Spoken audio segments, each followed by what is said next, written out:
Bismillahirrahmanirrahim. Ketika kita mengabaikan aspek iman itu, justru kemuliaan akan hilang.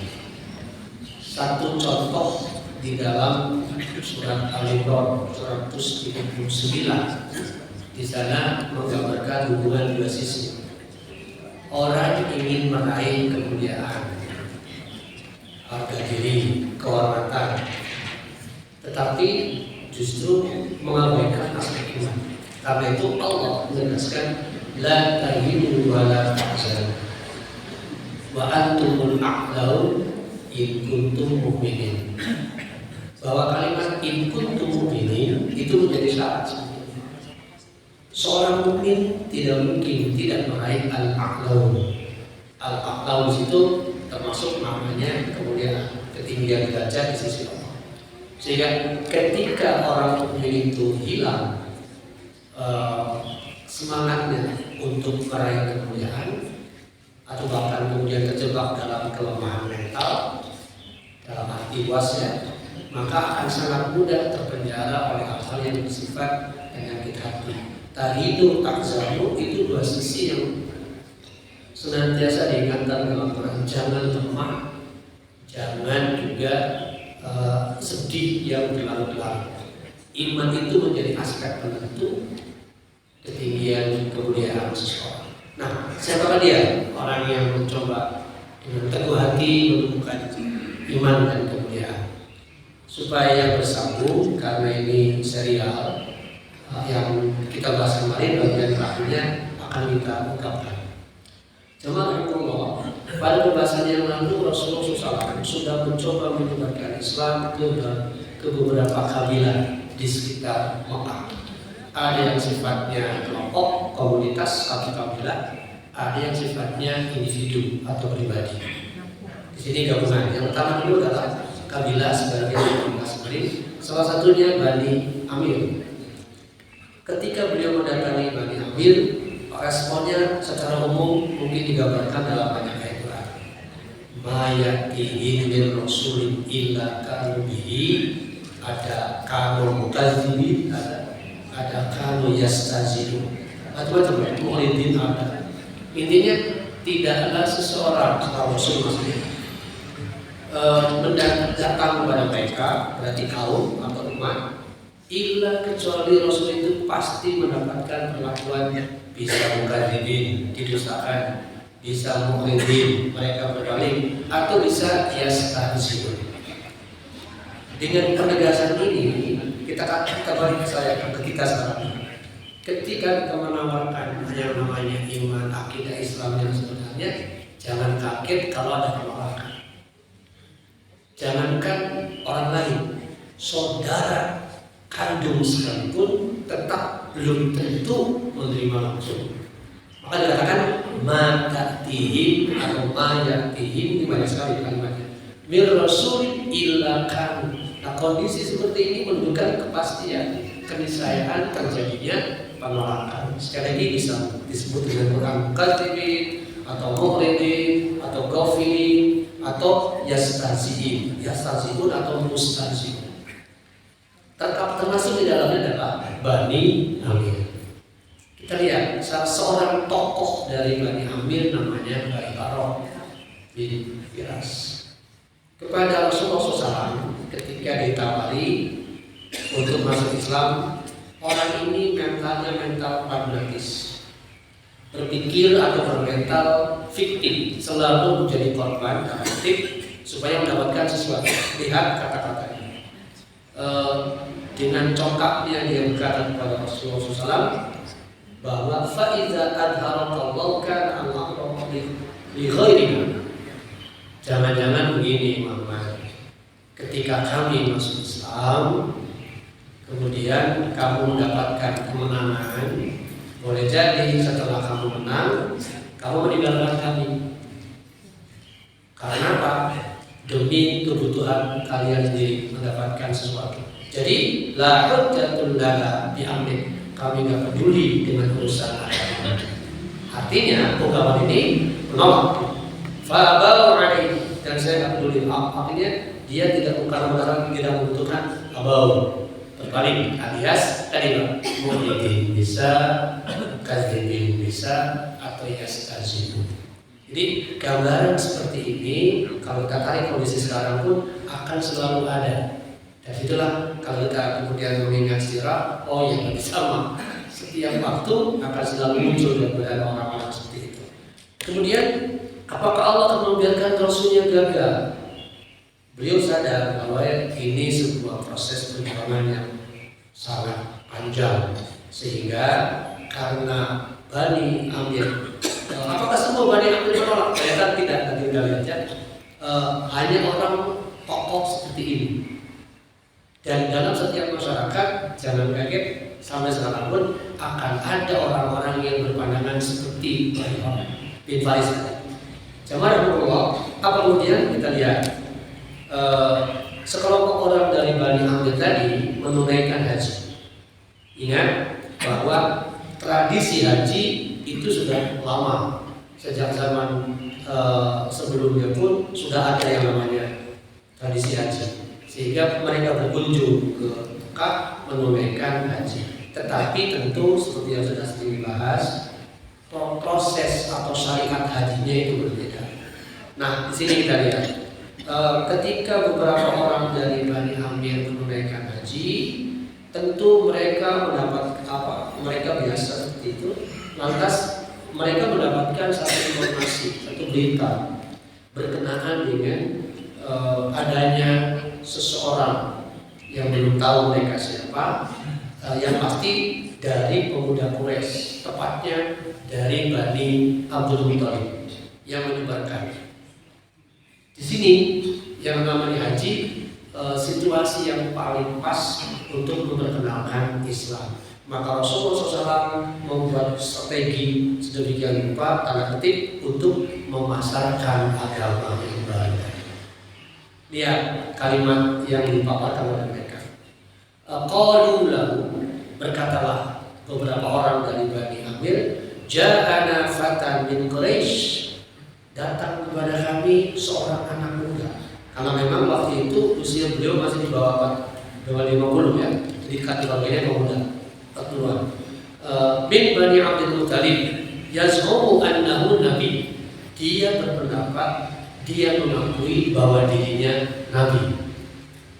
Jadi kalimat inilah yang menunjukkan bahwa beberapa orang dari Bani Amir mendapatkan informasi itu. Kemudian informasi ini mereka bawa, tak kala Bani Amir tokoh-tokoh kembali kepada masyarakat mereka, terpecah jadi dua. Ada yang percaya, ada yang tidak. Selalu gitu ya. Tentu yang tidak percaya jauh lebih banyak daripada yang percaya.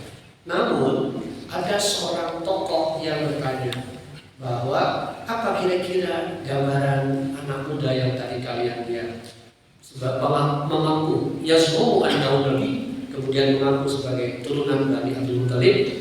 Nah, di sini orang tadi mengatakan walladzi nafsu fulanun biyadi ma taqawwala Ismail qattu wa inna al-haqqu. Seseorang yang berpengetahuan luas dan di antara mereka meyakini bahwa demi jiwaku, demi jiwa fulan yang dipegang oleh Allah, maka qawwala Ismail qattu, saya yakin bahwa yang dia ucapkan itu berarti benar Nabi karena dia turunan Ismail. Artinya para bapak, tidak mungkin orang ini mengucapkan bahwa saya yakin dia benar wa inna lahaqqun karena dia turun Ismail. Artinya dia sudah memahami informasi sebelumnya kan. Tidak mungkin dia mengatakan sesuatu tanpa diawali oleh informasi awal, yakni dia mengerti, dia mengetahui bahwa kelak suatu ketika akan datang seorang nabi, dan inilah yang dimaksud. Karena itu orang tadi yakin betul dengan ucapan orang yang bersangkutan. Barakallahu jelas di situ bahwa apa yang dipaparkan oleh salah seorang tokoh dari Bani Amir menunjukkan keyakinannya akan adanya seorang nabi. Dari peristiwa ini paling tidak ada empat hal.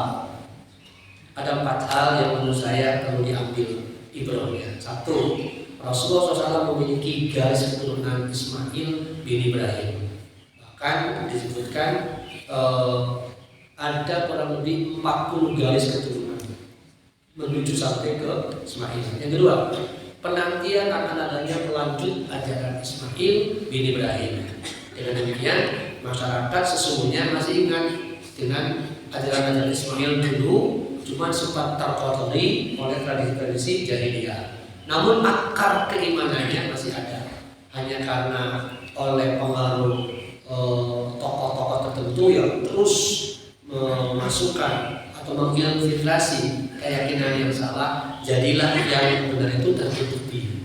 Yang kedua, yang ketiga, sikap sombong seringkali menutup hadirnya kebenaran.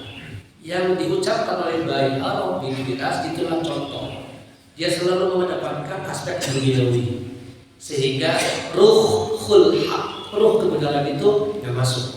Dan ini di setiap masa akan selalu muncul Bayi Arab bin Bilas yang lain. Meski mungkin sukunya berbeda, rambutnya berbeda, pola makan berbeda dan sebagainya, tapi akan selalu ada orang-orang yang mendahulukan aspek materinya. Yang keempat, akan selalu ada orang yang tertarik, ini juga penting, akan selalu ada orang yang tertarik pada kebenaran ilahi. Betapapun cuma seorang, insya Allah akan selalu ada. Nah, dalam konteks inilah kita nggak boleh berhenti berjuang menyebarkan Islam hanya karena terjadi penolakan. Jamaah para bapak dan ibu yang dirahmati Allah.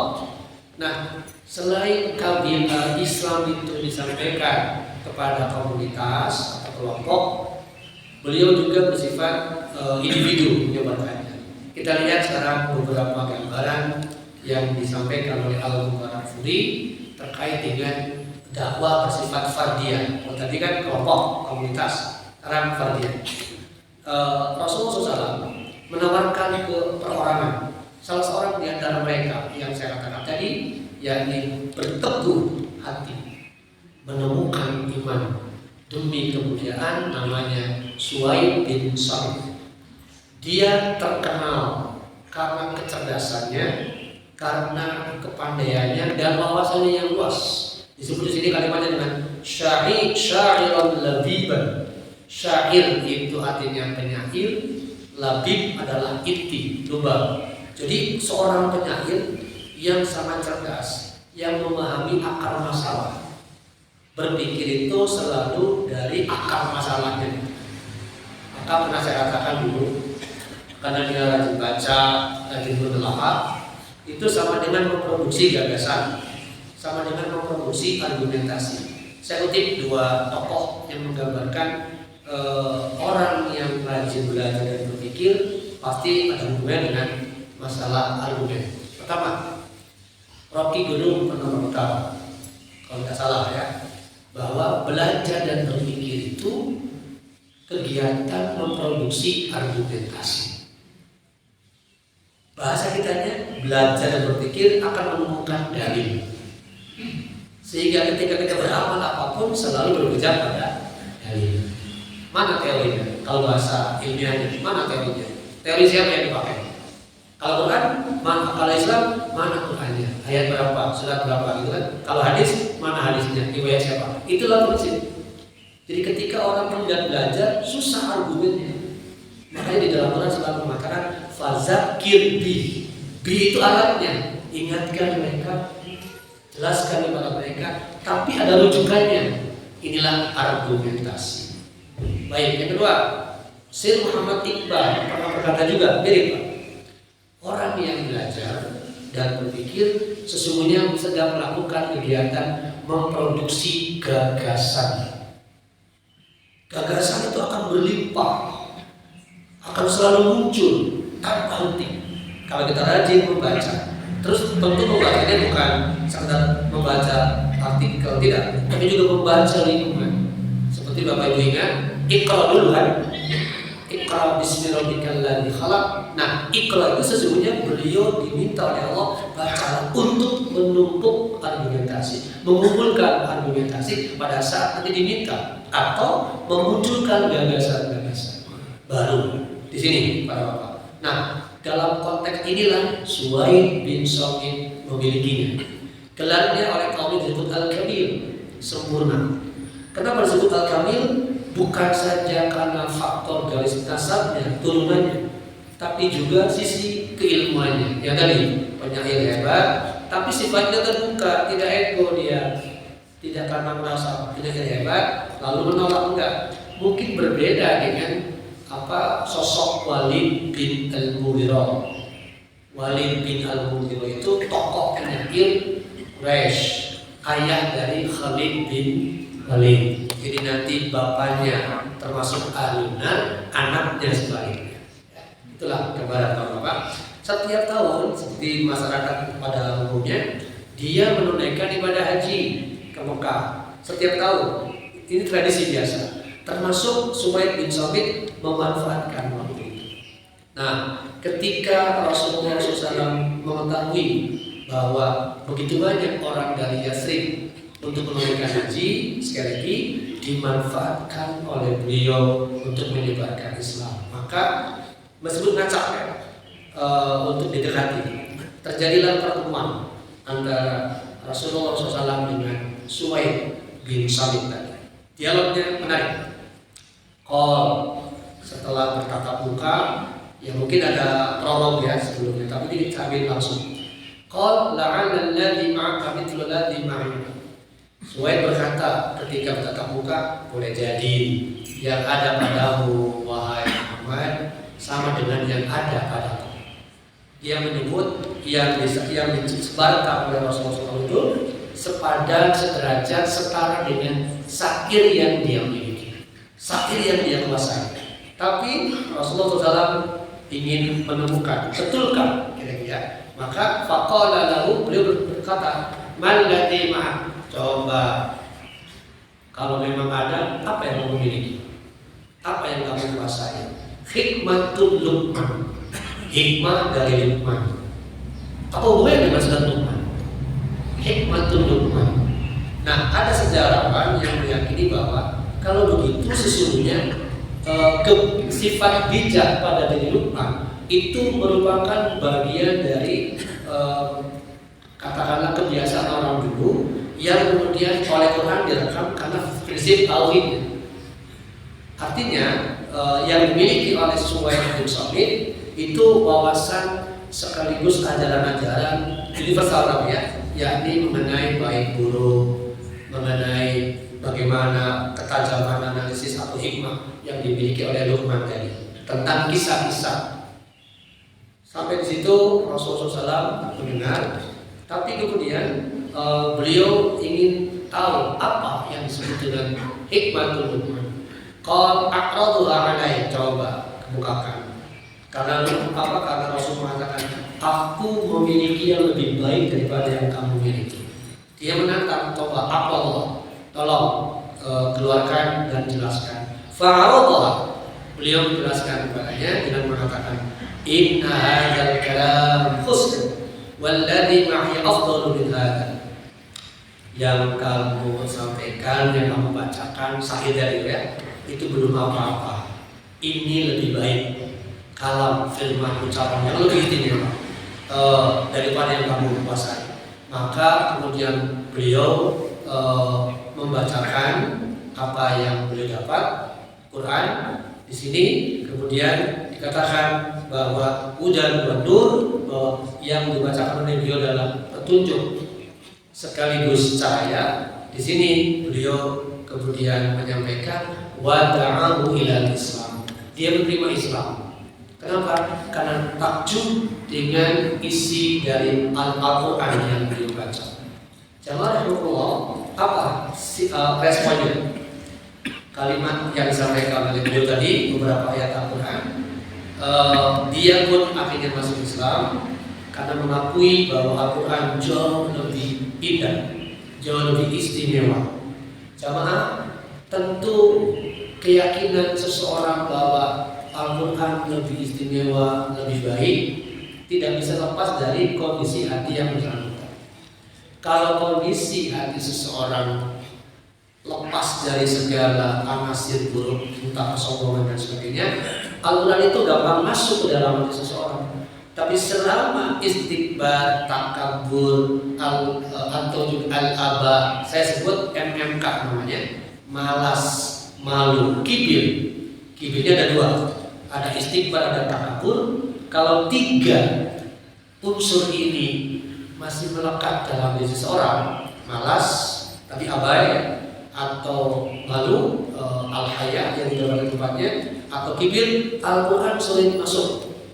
Dalilnya adalah Al-Baqarah 97 meyakinkan kita bahwa Allah menurunkan Al-Quran ala qalbik, atas hatimu, biiznillah, dengan izin Allah.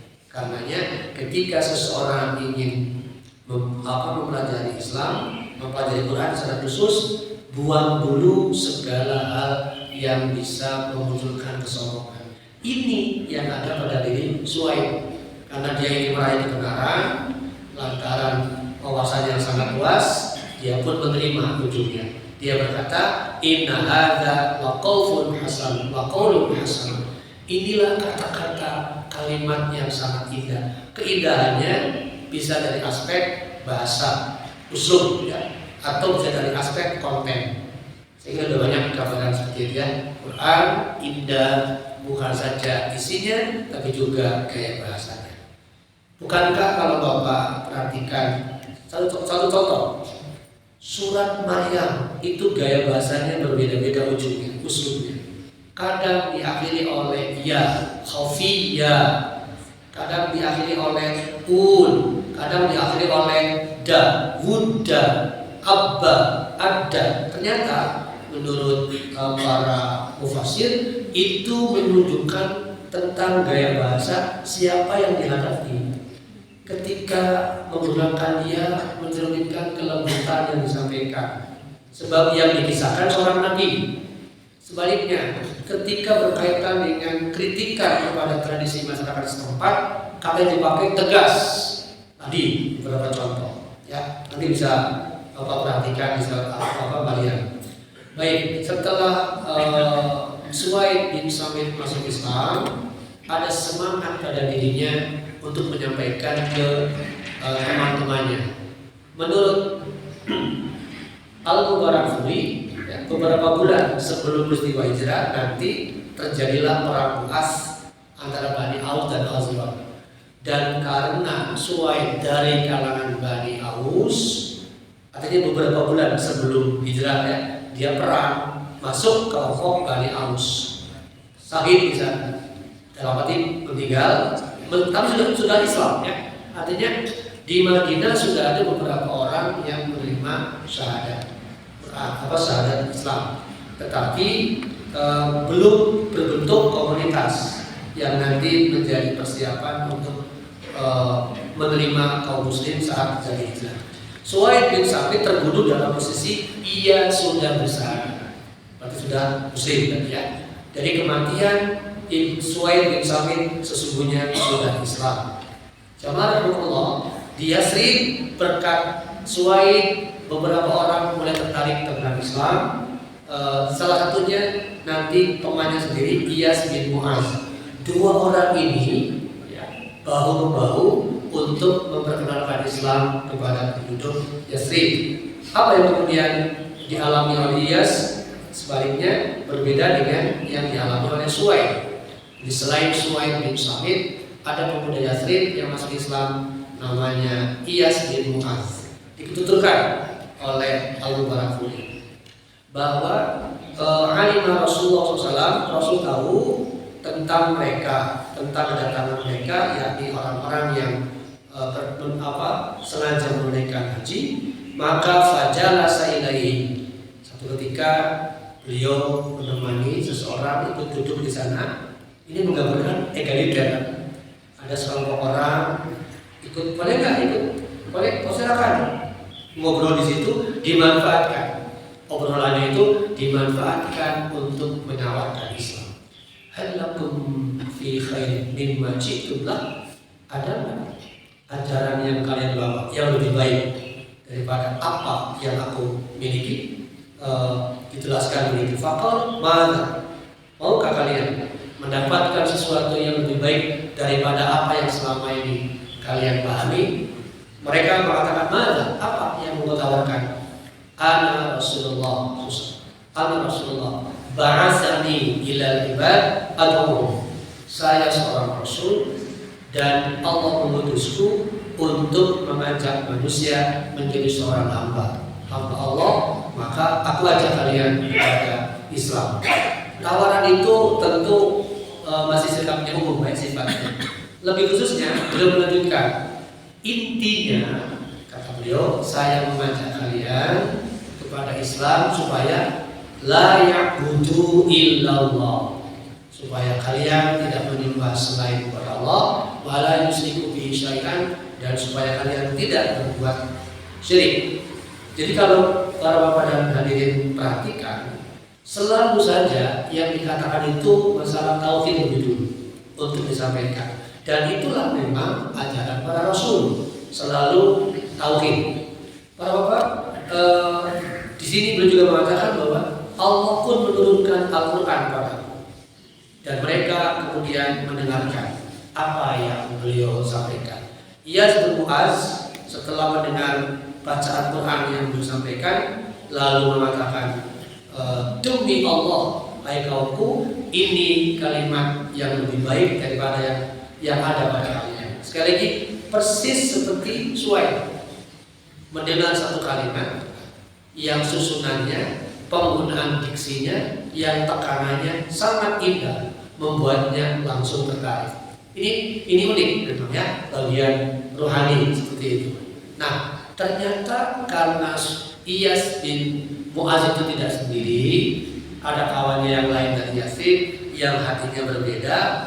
Pimpinan rombongan Anas bin Rafi itu emosi, dia dengan kasarnya dia kemudian mengambil pasir, langsung melemparkannya, menamburkannya ke pada Iyas, tadi di wajahnya Iyas. Jangan, menyingkirlah kamu gak ada urusan dengan ini. Ketua rombongan itu saya, itu maju saya. Seperti begitu, Pak.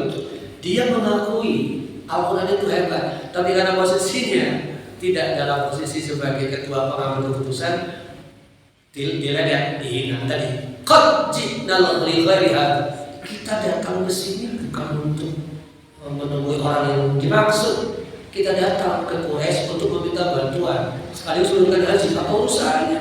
Udah nggak usah ikutan, gitu Pak. Nah, sama seperti ini kan, saya kira kondisi hari ini pun demikian. Ketika di antara seseorang tertarik pada taklim, katakan yang lainnya, kemudian masih biasa. Ketika orang yang sudah taklim ini merasa nyaman, lalu baca, lah ternyata taklim itu enak, apa urusannya? Itu sama Pak. Jadi persis seperti yang dialami oleh Iyas tadi. Pimpinannya menolak. Jadi dia merasa bukan tujuan untuk menemukan Islam, nggak ada urusan dengan itu. Dia juga peduli. Di sini jelas terlihatlah pertengkaran di antara mereka. Adu mulut. Iyas bin Mu'az kekeh, yakin dengan kebenaran yang disampaikan beliau, tapi tidak bisa mempengaruhi kawannya. Sementara temannya yang sebagian besar justru sebaliknya. Allah memperlihatkan itulah namanya kesombongan. Kebaliknya tadi takabur. Melihat situasi yang tidak kondusif, Rasul pun pergi berlalu, tidak melanjutkan penyampaian beliau. Sudah, tetapi setidaknya ia sudah tertarik ya, untuk menerima dakwah beliau. Pergilah beliau. Sementara Iyas tidak membalas, biarkan diam saja, namun tetap hatinya tidak terpengaruh sama sekali. Jamaah, kalau kita lihat gambaran Aus itu dan Khazraj ya, sesungguhnya turunannya dari Yaman juga. Jadi kalau kita lihat mereka hijrah dari Sana'a, Yaman sana ke Yathrib sekian ribu tahun sebelumnya. Kalau dirunut secara silsilah ya, di paling bawah ini ada Khazraj dan Aus. Itu ada hubungan dengan suku Azdi yang sudah dibahas dulu. Kemudian Aus dan Khazraj itu kakak beradik. Ya, jadi kesimpulannya Aus dan Khazraj sebetulnya kakak beradik yang dari sanalah turunannya panjang, lalu terpecah menjadi kabilah. Dan kelak kabilah itulah yang senantiasa perang. Nanti Aus didukung dibantu oleh kabilah Yahudi yang lain, begitu pula Khazraj. Kan unik ini ya, kakak beradik, nenek moyangnya, tapi turunan sekian ratus tahun kemudian berperang satu sama lain. Apa sebabnya? Satu, faktor keimanan dan agama yang benar belum sampai kepada mereka. Bapak-bapak dan ibu, keberadaan Islam dan gaung dakwah semakin menggema. Di sisi lain, Suwaid bin Sabit dan Iyas bin Mu'az sepulang dari Makkah di Yathrib, dia punya semangat luar biasa untuk menemukan Islam. Itu dari kabilah Yathrib, Aus dan Khazraj tadi ya. Sekarang satu sosok lagi yang menggambarkan persis seperti Suwaid, namanya Abu Dzar Al-Ghifari. Diceritakan tentang dirinya seperti ini. Katanya dia sama seperti kabilah yang lainnya. Abu Dzar waktu itu masih di tempatnya. Lantas mendengar cerita orang bahwa di Mekah ada seorang pemuda yang memperkenalkan agama baru. Di situ dia kemudian penasaran. Awal mulanya Abu Dzar tidak datang sendiri, melainkan mengutus seseorang, tolong cari informasi tentang orang yang mengaku sebagai nabi. Carilah, temuilah, dan bertanyalah kepada dia kira-kira apa yang disampaikannya itu.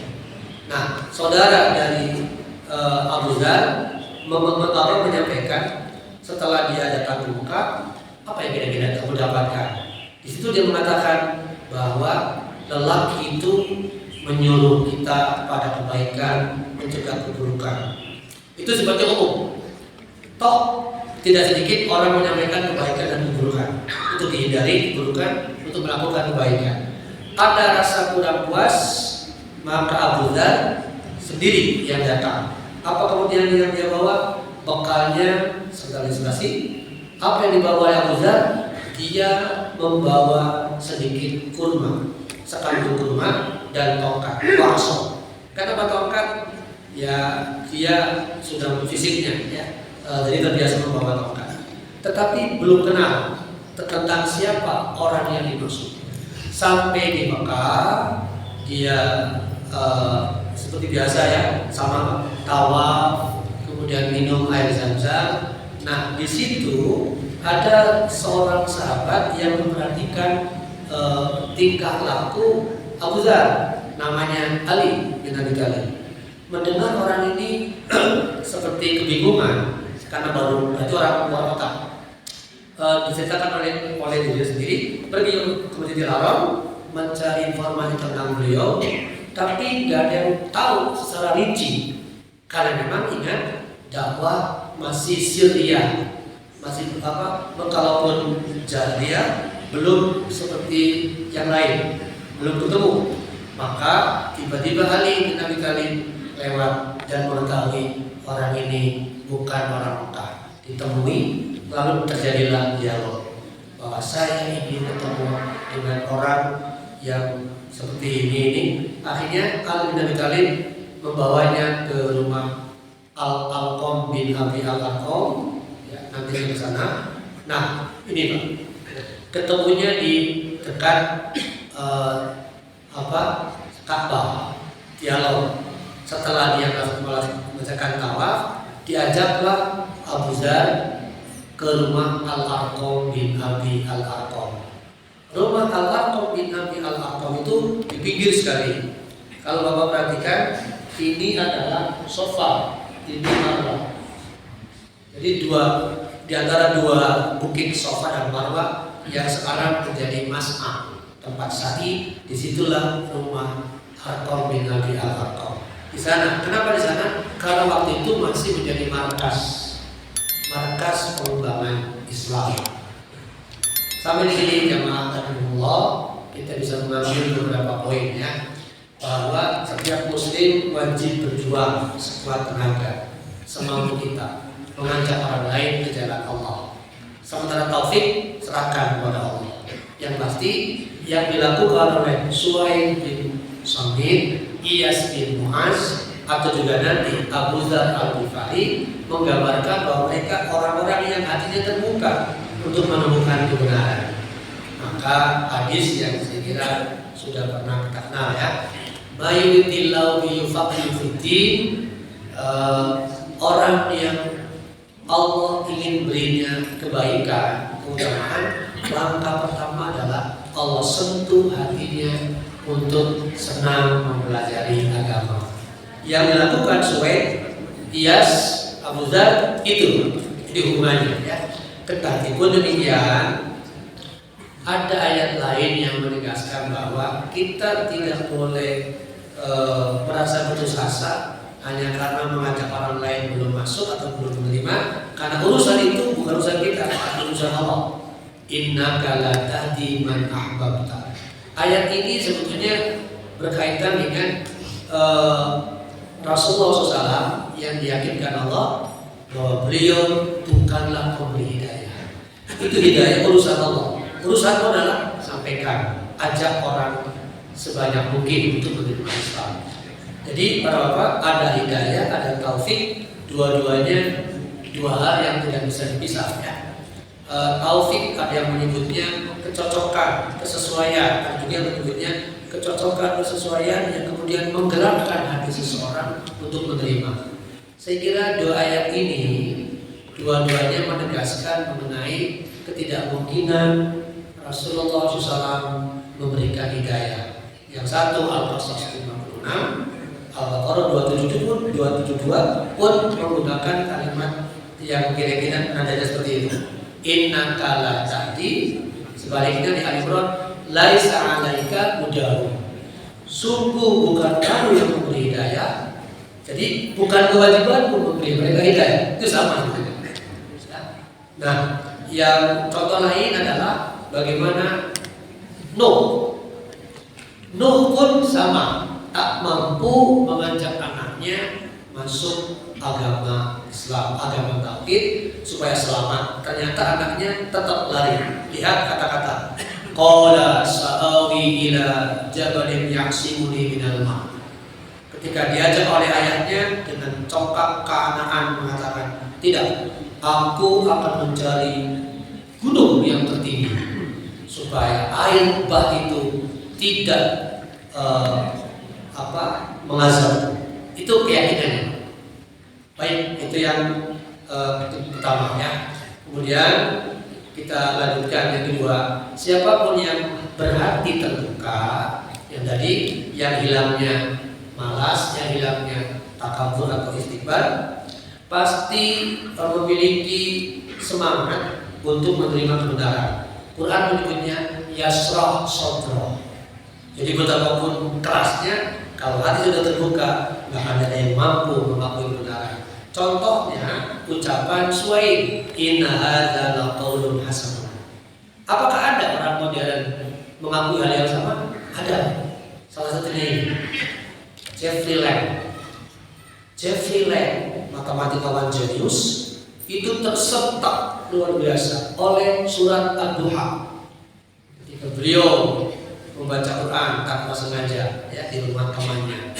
Di rumah temannya ada Quran, di Holy Quran itu dibaca. Nah, kebetulan menemukan surat Ad-Duha. Kepincut lantas Islam dan mendalami Al-Duha itu luar biasa. Lihat saja kata-katanya. Anda tidak bisa hanya membaca Al-Quran, tidak akan bisa jika Anda melakukannya tidak dengan serius. Tidak akan bisa menemukan kebenaran Quran jika tidak serius. Berarti dituntut serius dan sungguh-sungguh. Maka yang sering saya ajak, ayo ketika kita belajar Islam jangan mengabaikan Quran. Tetap wawasan itu akan semakin kokoh ketika basisnya dalilnya jelas.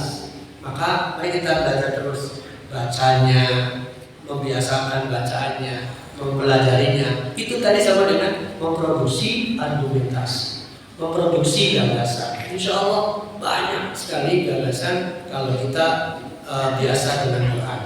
Ibnu Khaldun misalnya, dia pernah berkata, ketika saya buntu untuk mendapatkan ide-ide, kata beliau, aku berwudu, lalu aku baca Quran.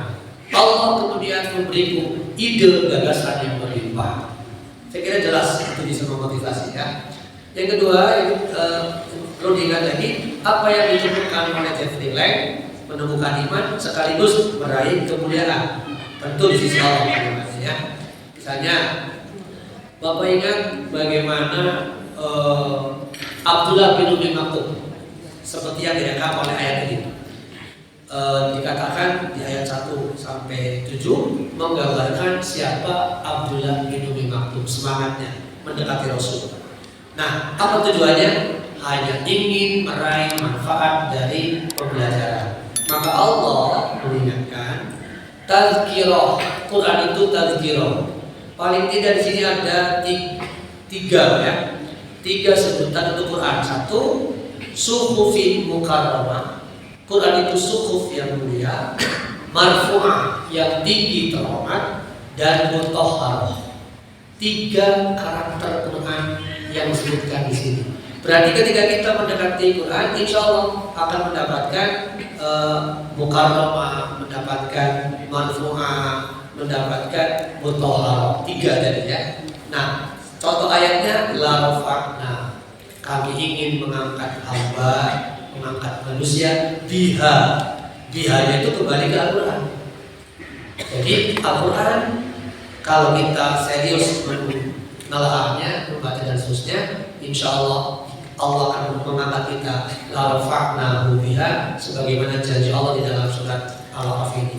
Sebaliknya jangan kaget pula kalau kemudian tadi orang itu menolak, maka Allah mengatakan orang yang menolak ajakan mendekati Quran biasanya terkait erat dengan wattaba'ah hawa, mengikuti hawa nafsu. Yang terakhir para bapak dan ibu rahmatullah, belajar dari kisah 3 orang hebat tadi, kita lihat gambaran apa Syekh Ibnu Athaillah bahwa keluar dari sifat-sifat kemanusiaan, yakni yang terjerat oleh 3 hal tadi. Keluarlah setiap yang menyalahi penghambaan, setiap yang menyalahi penghambaan atau ketundukan, supaya mudah bagimu untuk menyebut panggilan Allah dan mudah pula mendekat kehadirannya. Ketika hilang 3 hal, malu, malas, kibir, maka kita mendekati Allah akan sangat mudah. Tapi ketika ketiganya masih kuat dalam diri kita, akan berat juga untuk mendekati Allah. Termasuk antara lain betapa sulit terbiasa membangunkan diri, misalnya yang mulailnya, atau juga sholat subuh berjamaah. Berat kan Pak? Makanya kata Rasul, afqalus sholati, sholat yang berat alal munafiqin, atas orang munafik adalah isya dan subuh berjamaah maksudnya. Jadi hati-hati, berat sholat itu ada 2 bagi orang munafik, sholat subuh dan sholat isya.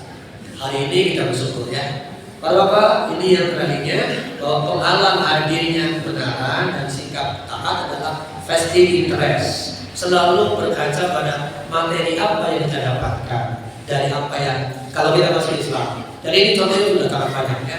Kalau di sini ada 3 orang paling ya, ada Baiharo bin Firas dari Bani Amir tadi, Abu Haisam, Anas bin Rafi yang menolak ajakan Islam meski telah mengakui. Beberapa ibrah itu mudah-mudahan menjadi cermin bagi kita bahwa dulu ada orang-orang yang begitu bergairah dan semangat untuk menemukan kebenaran, dalam menemukan iman dalam rangka meraih kemuliaan. Tapi hati-hati, ada kesombongan yang diperlihatkan dalam diri kita lewat sikap kita menolak ajakan untuk taat. Demikian para bapak dan ibu, penyampaian materi sirah nabawiyah